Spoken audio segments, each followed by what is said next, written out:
By the end of this lecture, you will be able to describe the major functions of the spinal cord and its general characteristics. Identify the features of the spinal cord in a transverse section, including the location of both gray and white matter. Identify and describe the function and contents of the dorsal root ganglia, dorsal and ventral roots, and spinal nerves. Describe the appearance and location of the meninges surrounding the spinal cord. And lastly, discuss the concept of a plexus and correlate them to the various enlargements of the spinal cord. In this lecture, I'm going to take you through the basic gross anatomy layout of the spinal cord. We'll describe how it's organized within the vertebral column, some terminology specific to the spinal cord, and how they form the two major plexuses for the upper and lower extremity. So let's begin by isolating the spinal cord with the vertebral column.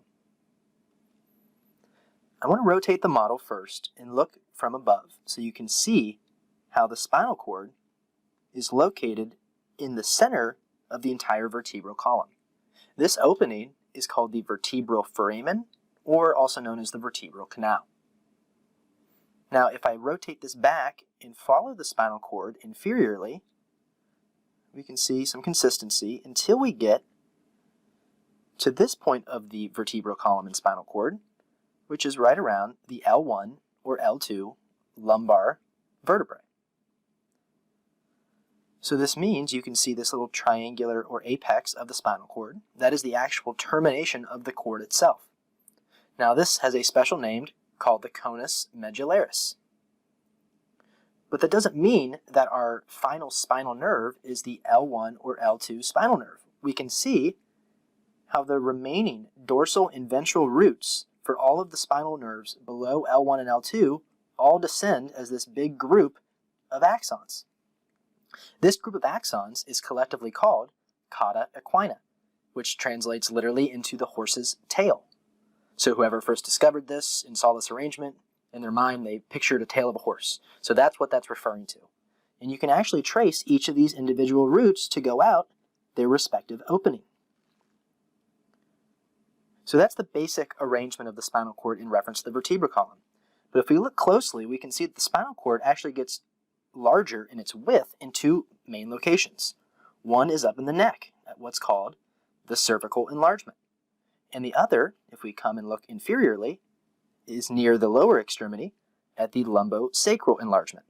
And the reason these parts of the spinal cord are larger is because we have a higher concentration of neuron cell bodies in that part of the spinal cord, because off of those regions will feed the spinal nerves that are going up to the upper extremity for the cervical enlargement and the lower extremity for the lumbosacral enlargement.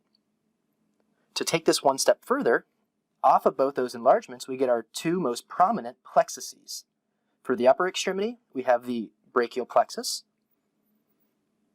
For the lower extremity, we have the sacral plexus. So these two plexuses will provide innervation to the upper extremity and the lower extremity, respectively. When learning about the brain and spinal cord, it's often helpful to look at them individually to see how they differ in their organizational structure. For example, if we were to take a look at just the spinal cord in isolation by removing the brain, what we would see in a horizontal or transverse section is the organizational layout of the spinal cord. And we're going to see that there are some similarities and some differences between this part of our central nervous system, the spinal cord, and what we saw with the brain. First, we do notice that there are meninges protecting both aspects. We're going to have the outer tough meningeal layer of the dura mater, followed by the arachnoid mater just deep to it. We can also see aspects of the pia mater that are extending out away to anchor this laterally as denticulate ligaments. But let's hide the dura mater and the arachnoid mater as well as the pia mater so that we're just looking at the actual nervous tissue itself. Now in this cross-sectional view we can see two different types of tissue represented. We can see that there is both gray and white matter.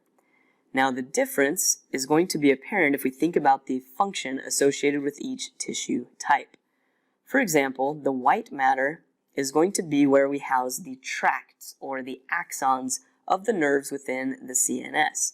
In the brain, the white matter was deeply located because we wanted to save more surface area for the gray matter. Now recall that the gray matter is where we're going to have the cell bodies. So in this case, we're going to have gray matter more deeply within the spinal cord.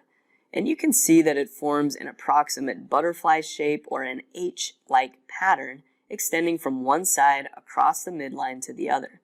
So gray matter is where the processing power is, and white matter is where we send the information. So in the spinal cord, we need to be more concerned with sending information than processing. So the periphery and the greater surface area is devoted to sending information up or down through the spinal cord, while the more deeply located gray matter is going to be responsible for housing the cell bodies that will have some reflexive action and house the actual cell bodies themselves for some of the nerves extending out into the periphery. Now, we can also see that there's still going to be a central canal coursing up and down the length of this. And recall that CSF not only was in the subarachnoid space, but within the central canal as well. So that's just a great landmark for helping you orient yourself as you look at this cross-sectional cut. Now, the way that we can subdivide the gray matter is going to be into an anterior or ventral horn and a posterior or dorsal horn.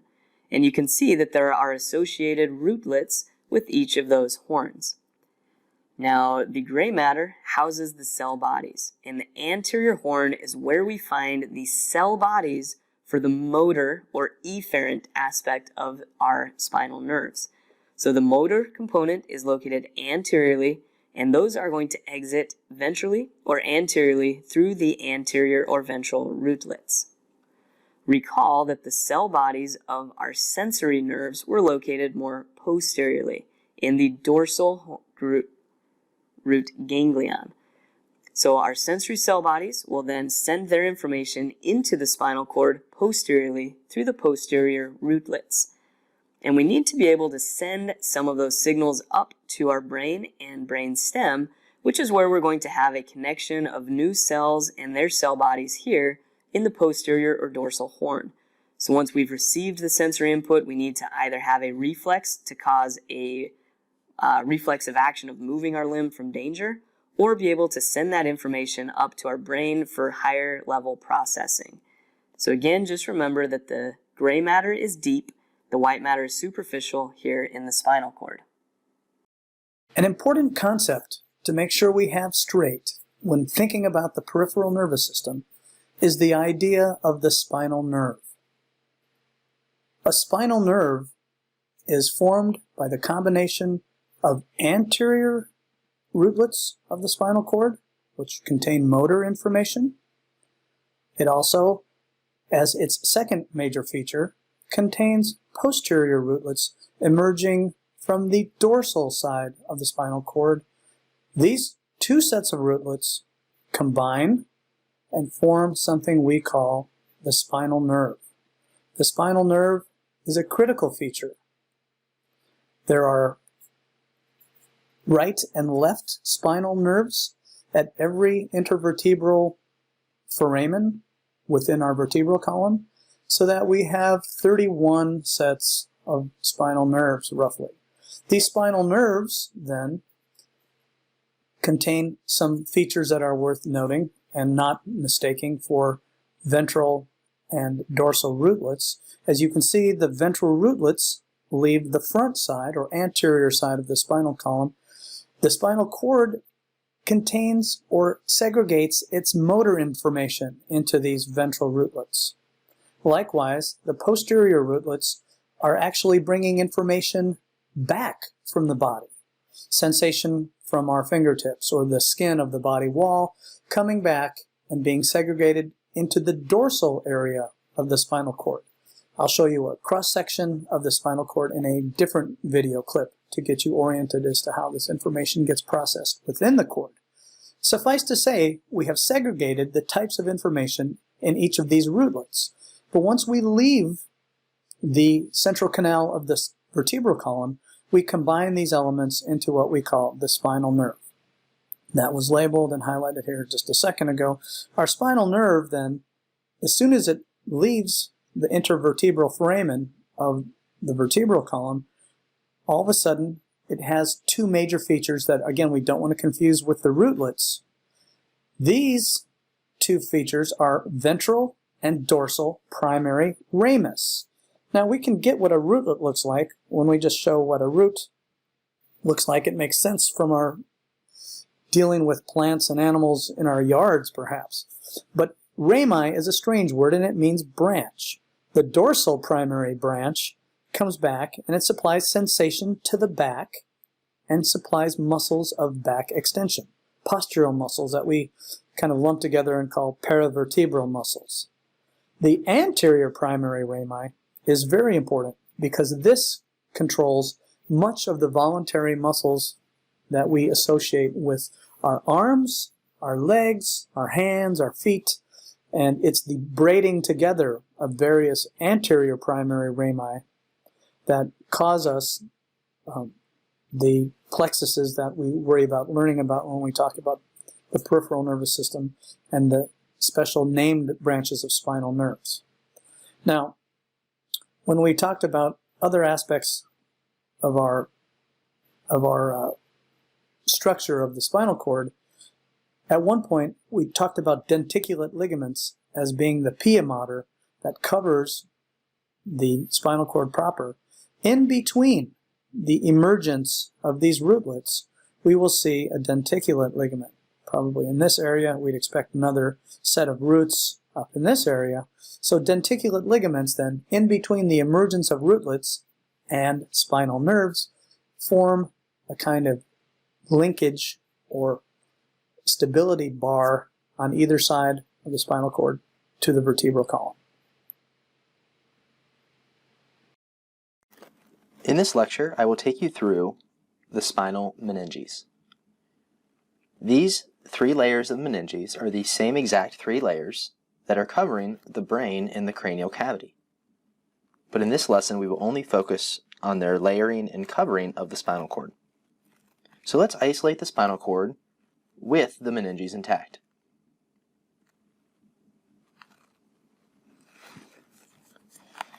Now, as you can see, I brought in an illustration over here on the left side of the screen. And the reason I did that is because here on our model, you can see this thick, circular, whitish tissue. And what that is a combination of the two outer layers of meninges, which on the image is this thick sheet out here, as well as this thinner layer here. Those two layers are the dura mater on the outside and the arachnoid mater on the inside. Those are the two outermost layers of the meninges for both the spinal cord and the brain. The reason on the model that they are adhered to one another is because this is replicating their position in real life. The reason they are so close together is because in this space, deep to the arachnoid mater, known as the subarachnoid space, which would be represented by this space in here on the image, is occupied by cerebrospinal fluid, or CSF. The CSF creates pressure and thus forces the arachnoid mater to push up against the dura mater. So to recap, we have the dura mater as our outermost layer, we have the arachnoid mater as the middle layer, and then the innermost layer, which we couldn't distinguish from the tissue of the spinal cord itself, is intimately around the tissue and is known as pia mater. Now, if you look here on the model, as well as on the image, you can see there are these extensions that pop off the spinal cord and travel laterally called denticulate ligaments, or tooth-like ligaments. I have one there on the model, and here's an example of two on this image. These are extensions of the pia mater. You can see they occur bilaterally, and their main function is to come off of the spinal cord and serve as a support function as they attach to the dura mater. They essentially help hold the spinal cord in place laterally at each vertebral level. Now, what's not shown in this image on the left or on the model are the other spaces that are often referred to in reference to the spinal cord in the three meninges. We already discussed the subarachnoid space, but the other one I'd like to discuss is a space that sits outside of the dura mater, but deep to the vertebral column. Now you might have heard this space before. It's known as the epidural space, meaning it is outside of the dura mater. If you've ever heard of an epidural injection, this is commonly referred to in childbirth, that a woman would receive an epidural prior to labor. And what that does is that's a injection that sits around this space and allows for the anesthesia to spread around the spinal nerves near its vicinity. When we think of the protection for our central nervous system, we're probably going to first think of the skeletal elements that protect it, like the skull and the vertebral column. You may potentially think of the meninges, with the dura mater offering a tough protective layer that surrounds our brain and our spinal cord. Now, what we often don't give enough credit to are the other two meningeal layers, the arachnoid and pia mater, that are going to create a space known as the subarachnoid space, which houses the CSF. Cerebrospinal fluid, or CSF, is the clear, colorless fluid around our brain and spinal cord. And it's going to provide not only mechanical support by helping to lighten our brain in a fluid bath, but it's going to provide a key part of our immunological protection of the brain inside the skull. So we want to periodically, with a disease, be able to test CSF. However, we do not want to stick a needle into the brain. So a physician is going to take advantage of their anatomical knowledge of where the spinal cord ends. Now, the spinal cord typically terminates at the L1, L2 vertebral levels. The dura mater, or the dural sac at this point, is going to extend more inferiorly, and it actually typically anchors within the sacrum at the S2 vertebral level. So we're going to have a continued extension of dura mater and arachnoid mater, which means also CSF, extending beyond the inferior extent of our spinal cord. Now, to better visualize this, let's remove the dura mater and the arachnoid mater from our spinal cord so that we can more clearly see how the spinal cord ends at L1, L2. And below that point, it's going to be known as the cauda equina, which is going to course inferiorly through the vertebral foramen of our lumbar vertebrae and down into the sacral canal of the sacrum. And then it will be able to emerge at sacral and coccygeal levels as well as our lumbar levels. So for a physician, you could think of this as a much easier target to now draw CSF. We still need to anchor the spinal cord so that it doesn't move all over within this space. And there are two different places we can see the pia mater. The denticulate ligaments, which are these small tooth-like extensions of pia that come out laterally from the spinal cord along its length. The other place that we can identify pia mater is at the anchoring point of our spinal cord inferiorly, at the filum terminale, which is going to extend from the L1, L2 levels of our conus medullaris and the spinal cord all the way down towards our coccyx. So we now have an anchored spinal cord within this fluid-filled bag, and we know that the bag extends beyond the length of the spinal cord itself. So why this is important is that a physician is going to be able to introduce a needle into this space without worry of damage to the spinal cord or the brain. And now we can safely test CSF in the lab. So here in this cross-sectional view, I've shown how the L1, L2 level is the termination point for the spinal cord. So below this point, if a physician were to introduce a needle into the bag of the dural sac, where the cauda equina is located, you could think of this as essentially introducing a needle near a bunch of spaghetti within fluid. Very low likelihood of having the needle actually hit one of those pieces of spaghetti. But above L1, L2, the spinal cord is solid, and it would be much more like a hot dog. So if you were to stick the needle in at a higher level, your chances of hitting it are very, very good. So at this point, a physician can enter the subarachnoid space, draw out CSF in what is known as a spinal tap. And they're typically going to go between our L3, L4 vertebral levels, or between L4, L5, as this is a safe zone inferior to where the spinal cord ended, but still a great place for where CSF is located and more readily accessible.